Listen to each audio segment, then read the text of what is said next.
markanna waxa weeye wargeys kale oo markaa soo baxay 10kii August 1901 aad arki kartaan.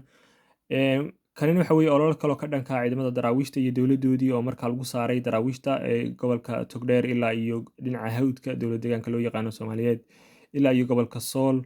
Ciidamadana markaa ka mid ahaayeen ciidamo Soomaaliyeed oo markaa iyagana berbera laga soo qoray ay ku jireen 1500 oo Soomaaliya. Inta kalena ay ajaanib ahaayeen ay watay saddex xidigle la dhaho Captain McNeils oo markaa sheegay isagu ciidanka watay. Dabcan ciidamadii hore expeditionka kii ka horreeyeen waxaa watay generaalkii la dhihi jiray Swain, kaas markuu ku fashilmay kadib wuu howlgabay oo markaa ninkan iyo kuwa kale kala wareegay. dabcan halkan aad arkaysaan waxa weeye iyagiyo markaa ay dhaheen geel baan soo furanay oo markaa aan la kala sheegin inay shicib laga soo furtay iyo in kale oo daraawiishta laga soo furtay, labada ayna kala caddayn. dabcan cid allaali ciddii daraawiishta taageeraysa shicib ha ahaadee ingiriisku geeli wuu kala wareegi jiray iyo xoolaha isagoo ku ganaaxaya maadaama ay daraawiishta taageereen xataa iyagoo aanan wax caddayn u ahayn.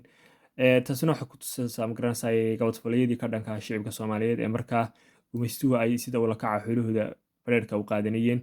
halkan waxa weeye meel turiga oo ka sareysa xeradan military ee markaa kabtanka iyo ciidankiisu ay deganaayeen oo markaa la saaray bay dhaheen qoriga Maximka oo qoriga noocan ah oo qorigii ugu horreeyay darandooriga u dhacay la keeno geeska Afrika iyo waddanka Soomaaliyeed.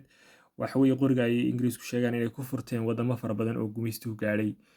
markii dambena waxaa lagu bedelay qoriga Vickers la dhaho machine gun oo sida dhishikaha u samaysan aad arkaysaan.